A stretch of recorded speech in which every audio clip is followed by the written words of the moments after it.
makikita.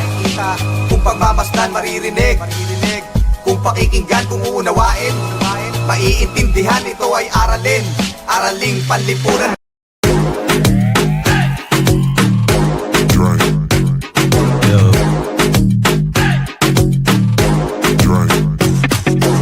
Ang buhay ng tao ay palaging may kabaligtaran. Ang pag-unlad at pagbagsak, ang pananagumpay at kasawian. Sa likod ng pag-unlad at pananagumpay ng isang tao, paano ka nagiging bahagi nito? Samahan niyo ako at pag-usapan ang klasikal na kabiasnan ng Roma. Tara, i-stalk na natin. Matatagpuan ng Roma sa Italia bilang kabisera nito. Ito ay hugis bota na napaliligiran ng mga katubigan. Nagsimula ang sinaunang kabiasnan nito sa Ilog Tiber. Alam niyo ba mga katok?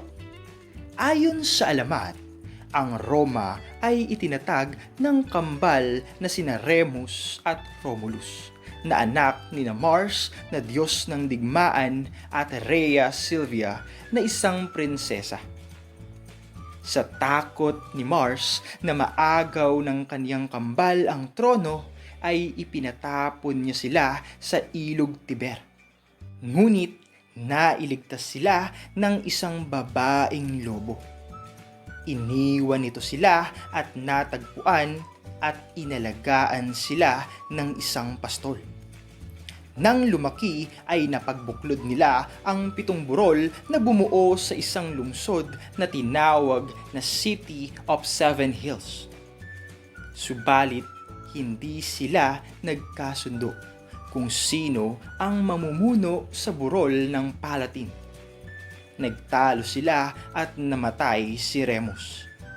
Sa pagkapanalo ni Romulus ay tinawag ang lupaing iyon na Roma, na hinango sa kaniyang pangalan. Siya ang itinuring na unang hari ng Roma. Maraming pangkat ng mga tao ang nanirahan sa Italia. Ang unang pangkat ay ang mga Latin, na nagtatag ng lungsod ng Roma. Ang ikalawang pangkat ay ang mga Etruscan na nagbigay impluwensya sa buhay ng mga Latin. Ang kanilang pagsasama ang nag-ugat sa pagkakaisa nila at tinawag silang mga Romano. Ang ikatlong pangkat naman ay ang mga Griego, na nagbigay impluwensya sa mga Romano ng mga Diyos at Diyosa. At ang ikaapat na pangkat ay ang mga Gaul, mula sa bansang Pransya. Sila ay itinuring na barbarian dahil kinikilala sila bilang malupit na mananakop dahil wala silang permanenteng tirahan. Nagkaroon ng labanan sa bawat pangkat. Humantong ang labanang ito sa pagkakatatag ng iba't ibang pamahalaan. Sa pananagumpay ng mga Etruscan ay naitatag ang pamahalaang monarkiya. Sa marahas na pamumuno ng kahuli-hulihang hari nito na si Tarquinius Superbus, na binansagang Tarquin the Proud, ay napatalisik siya. Ito ang naging hudyat sa pagsisimula ng pamahalaang republika. Ang mga mamamayan ay maghahalal ng mga kinatawan na lilikha ng mga desisyon para sa kanila. Nauuri sa dalawa ang mga mamamayan nito: ang mga patrician na mayayamang nagmamay-ari ng mga lupain at ang mga plebeian na mga magsasaka, artesano at namamahala ng tindahan sa republika. Ang Republikang Romano ay binubuo ng iba't ibang sangay. Ang lehislatibo ang tumatayong senado nito na binubuo ng 300 patricians. Ito ang pinakamakapangyarihang sangay na nanunungkulan ng panghabang buhay. Sila ang nagpapanukala ng batas na pinagbobotohan ng Assembly of Centuries, na binubuo ng 100 lalaking sundalong plebeian. Ang ehekutibo naman na binubuo ng 2 konsul na inihahalal taon-taon. Ang kanilang kapangyarihan ay gaya ng sa hari na maaaring sang-ayunan o hindi ng bawat isa. Sila ang pinuno ng hukbong militar, nangunguna sa mga gawaing panrelihiyon at punong hukom. Ngunit sa panahon ng kaguluhan gaya ng digmaan ay pinapalitan sila ng isang diktador imperium na pinipili ng mga Romano. At ang hudikal ang huwes ng republika na kinakatawan ng mga praetor. Dahil sa hindi pantay na karapatang makiisa sa pamahalaan, naganap ang struggle of the orders. Ito ang pag-aalsa ng mga plebeian. Nais nilang pagkalooban sila ng kinatawan sa sangay lehislatibo. Ipinagkaloob naman ito sa kanila. Tinawag na tribune ang kinatawan nila na may karapatang magpanukala ng resolusyon na kinakailangang aprubahan ng Senado. Pinagdiinan ng mga plebeian ang pagsusulat ng mga batas. Dahil dito, nabuo ang 12 Tables, ang kauna-unahang nakasulat na batas ng Republikang Roma. Naitalaga ang mga batas na ito sa forum na kanilang sentrong pamilihan. Sinundan ito ng Batas Licinian na nagtatalaga sa paghahalal ng isang konsul mula sa kanilang pangkat. Sa paglakas ng republika ay marami ang nainggit sa pananagumpay nito. Nakipagdigma sila sa mga Carthaginian na mula sa Tunisia, Africa. Humantong ang digmaan sa 3 madugong digmaang Punic. Alam niyo ba mga kato, na ang Punic ay mula sa salitang Latin na Puni na nangangahulugang Phoenicia, sapagkat ang Carthage ay dating kolonya ng Phoenicia. Ngunit naging malaya at malakas ito. Nagwagi ang mga Romano sa unang digmaan na nagbunga sa pagkakasakop nila sa Sicily, Sardinia at Corsica.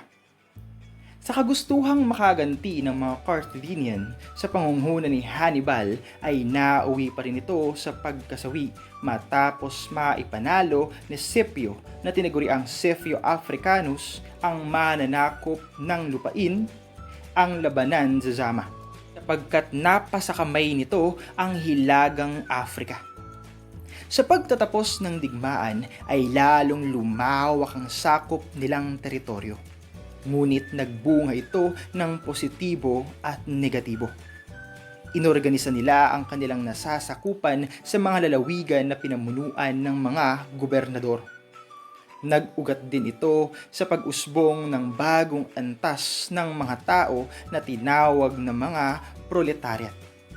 Sila ang mga nandarayuhan sa lungsod, bunga ng kahirapan sa lalawigan. Naglunsad ng mga reforma ang mga plebeian sa pangunguna ng magkapatid na sina Gaius at Tiberius Gracchus. Ipinaglaban nila ang karapatan ng mga magsasaka na patuloy pa ring ipinaglalaban sa kasalukuyan ng ating mga magsasaka. Ngunit ang magandang hangaring ito'y nauwi sa kasawian nang sila ay mapatay. Kaalinsabay ng paglawak ng teritoryo ng Roma ay hinati-hati nila ito sa mga imperyo. Nagbunga ito ng pagkakabuo sa triumvirate o tatluhang alyansa. Ang unang triumvirate ay pinamunuan nila Caesar, Crassus at Pompey. Ipinagpatuloy nila ang pananakop ng mga lupain. Kinilalang mahusay na pinuno si Caesar. Ngunit ang pananagumpay niyang ito ay nagbunga ng inggit kay Pompey at ng mga senador. Pinagplanuhan nilang patayin si Caesar sa kanyang pagbabalik mula sa pananakop. Ngunit nagkaroon siya ng kutob at winika niya ang pahayag na the die is cast. Ikinabahala ito ni Pompey kaya't daglian siyang tumakas ngunit napatay rin siya. Mula sa kanyang pananagumpay ay winika niya ang mga katagang Veni Vidi Vici na nangangahulugang I came, I saw, I conquered. Nanatili siyang diktador at tinaguriang uncrowned king ng Imperyong Romano.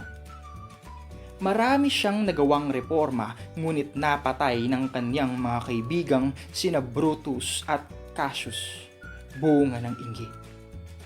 Ang kanyang pagkamatay ay tinawag na Ides of March dahil dito ay nagkaroon ng digmaang sibil na pinangunahan ni Octavian na apo sa tuhod at ampon ni Caesar.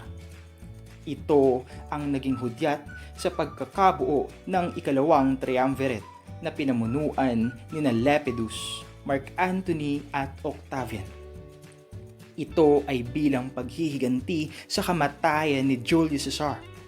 Tulad ng unang triumvirate, nagkaroon ng inggitan sa pagitan ni Octavian at Mark Antony. Napaibig ni Cleopatra na reyna ng Ehipto si Mark Antony. Pinagbintangan ni Octavian si Mark Antony na nagpaplanong pamunuan ng Roma at Alexandria. Nauwi ito sa labanan at natalo ang dalawang nag-iibigan. Naiwan ang pamumuno kay Octavian. Ito ang nagwakas sa Republika. Nagtagumpay si Octavian na makapaghiganti sa mga taong nainggit at pumatay kay Julius Caesar. Ngunit hindi nagpadakip sina Brutus at Cassius, sa halip sila ay nagpakamatay.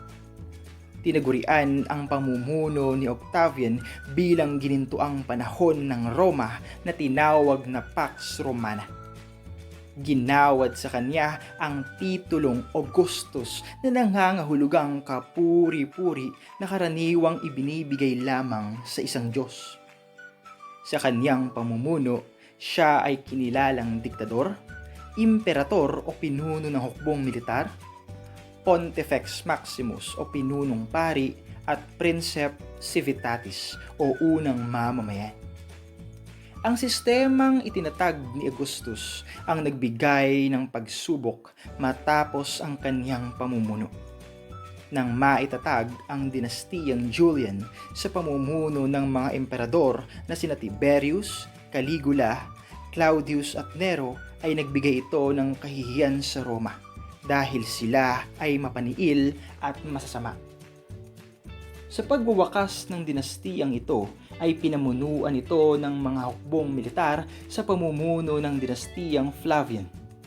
Pinangunahan ito ni Vespasian na pinasimulan ng pagpapagawa ng Colosseum, Titus at Domitian na nagpapatay sa kumakalaban sa pamahalaan kabilang ang maraming Kristiyano.